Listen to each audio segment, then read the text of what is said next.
Hello everyone, welcome to another lecture on biochemistry. Today we are going to see about glycogenolysis. In this lecture, I will take you through an overview of glycogenolysis. Fine. So this is a glycogen molecule which is made up of many glucose residues. So these are all the glucose residues which are attached to each other. Now to break down this glycogen, that is to cause glycogenolysis, we need to remove each glucose molecule. How is it done? It is done by many enzymes, starting with the phosphorylase action of glycogen phosphorylase and the transferase action of glucanotransferase, as well as the debranching enzyme alpha 6 glucosidase. Hold on, I will be going and explaining in detail about all these in my next slide with the help of animation. As of now, you should know that the linear attachment is that glycosidic bond is known as the alpha 1,4, and the branched attachment here, this bond is known as the alpha 1,6 bond. This concept one has to be thorough. So let's see about. I will take you through the enzymes involved in glycogenolysis. First is the phosphorylase kinase. The phosphorylase kinase enzyme will activate the glycogen phosphorylase. The glycogen phosphorylase will be removing the glucose molecule at the end. So the first this glucose molecule is removed and then it is released with a phosphate attached to it. Then similarly the next glucose molecule is also removed by glycogen phosphorylase and it is released. Now, when we have a 4 glucose residues, the glycogen phosphorylase cannot act on the last 4 glucose residues. So here we have the glucanotransferase. As the name says, here we have the glucanotransferase. As the name says, it will be transferring the glucose residues from the branch to the linear chain. How? The glucanotransferase will remove these three and it will place it in the linear fashion. The next enzyme is the alpha 1,6 glucosidase, which will be removing this glucose which is attached to the branch and it will release it without any phosphate attached to it. So all these will be released as glucose phosphate. This alone will not have any phosphate attached to it. Fine. So this is what you should know. But what one has to be careful is, even though the starting enzyme is glycogen phosphorylase, for glycogen phosphorylase to be active, we need a phosphorylase kinase. This is how the questions will be asked in exams. So a 22-year-old female goes for a run. What happens? Which enzyme is likely activated initially by exercise? When the female goes for the run, the body needs glucose, isn't it? So for glucose to be released, we glycogenolysis will happen. So for glycogenolysis to happen, we have a glycogen phosphorylase. So what enzyme is likely activated initially by exercise? Even though the first one is a glycogen phosphorylase, which will be releasing the glucose molecule, for the glycogen phosphorylase to be active, we need phosphorylase kinase. This is where you should not make a mistake by choosing a glycogen phosphorylase. The correct answer is phosphorylase kinase. So we know that the glycogen phosphorylase is the one which is involved during the breakdown of glycogen in the fasting state. And similarly, on the contrary, we have glycogen synthase, which will build up glycogen in the fed state. And we have insulin. The other insulin, what is the main thing which we have to know about insulin? Insulin will activate a certain enzymes, isn't it? To reduce the glucose which is present in the blood. So how does it activate those enzymes? It will activate the enzymes by dephosphorylation. And we have glucagon. Glucagon will also activate certain enzymes. But how will it activate? It will promote phosphorylation of those enzymes, thereby activating it. This is just a concept one has to memorize. Insulin will activate by dephosphorylation and glucagon will promote the phosphorylation. Let's see about insulin's multifaceted role. When there is glucose in the bloodstream, the insulin immediately rushes, isn't it? Or it should ideally rush.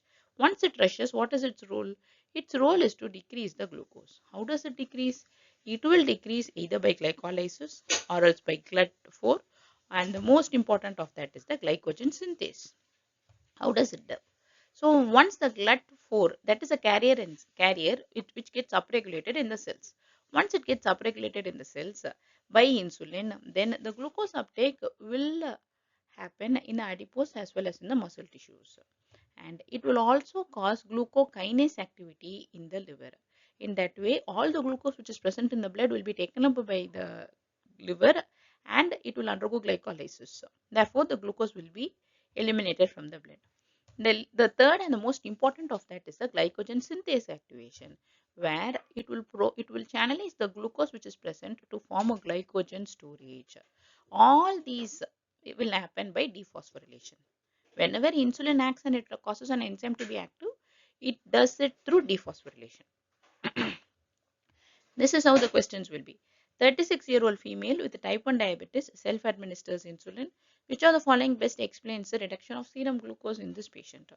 So, when the insulin is administered, all these three has to happen because this is how insulin acts, isn't it? So, of that, dephosphorylation of glycogen synthase, thereby glycogen formation happens. This is another tricky way the questions are being asked in this.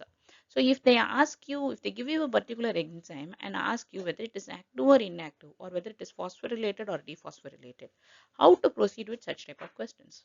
First, we need to say we need to see whether the person is in the fed or the fasting state. If they are in the fed state, then we should know that in the fed state, the glucose is going to be high and therefore insulin is a hormone which is going to be high. And similarly, if they are in the fasting, then there will be no glucose and glycogen is the hormone which will be high, isn't it? So what hormone is high? That's what we need to first analyze. Second one is what is the enzyme activity that they are asking us to predict. Say, for example, they are asking about a particular enzyme which is involved in glycolysis.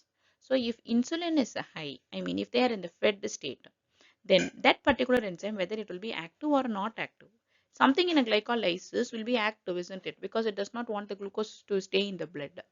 So, now, if when the insulin is high and this is active, we already know that insulin activates any enzyme by dephosphorylation. So that is how we need to go through these questions. I will explain it to you with the help of the example. We have a scenario where a 27-year-old female eats a turkey dinner. And which of the following combinations in terms of inactive versus active, phosphorylated versus dephosphorylated, best reflects a phosphofructokinase 2 activity? Let's go through the flowchart. First, whether the female is in an active or else a fed state. Here they have eaten a turkey dinner, isn't it? So they are in a fed state. Then in a fed state, what is the enzyme that is predominant? It is the insulin. Insulin will activate any other enzyme by what? By dephosphorylation. So these are the three things which you have to first make up in our mind. Then, which are the following combinations in terms of inactive versus active, phosphorylated versus dephosphorylated, best reflects that phosphofructokinase. Phosphofructokinase 2 is a rate limiting step in glycolysis. So, if you want to have brush up your glycolysis, you can refer to my lecture on glycolysis. So phosphofructokinase is one of the rate limiting step in glycolysis. In the fed state, the glycolysis is going to happen, isn't it? So the insulin will be high and it will and the phosphofructokinase is also going to be active by how? By dephosphorylation. Phosphofructokinase will be active and since insulin is high, it is active by dephosphorylation. This is how you should proceed to a question like this. This is the molecule of a phosphofructokinase. Quite interesting, isn't it? Okay. So let's the same thing I have just simplified it. Fed state will increase in insulin, thereby promoting glycolysis. This is in relation with our previous example. And how will the phosphofructokinase 2 activity be? It is expected to be active to upregulate glycolysis. So how will the phosphorylation be? Since insulin is high and this is active, so that is done by dephosphorylation due to high insulin levels. That's it. So phosphofructokinase is active and dephosphorylated in this scenario. This is another important concept which I had already talked about, but still I want to highlight this. When the glucose is present in the blood, insulin will also be high, thereby causing these three important concepts. What? First is the GLUT4 upregulation to take the glucose into the cells, and the glucokinase activity to promote glycolysis and to form glycogen by glycogen synthase activation. Thank you for being with me all this while. I have an announcement to make. I'm starting my mentoring lessons for medical graduates and USMLE aspirants. If you like my videos and if you want to get mentored by me, you can go ahead, send me a message in the comments and fill the Google form. Looking forward to see you succeed. Have a good day.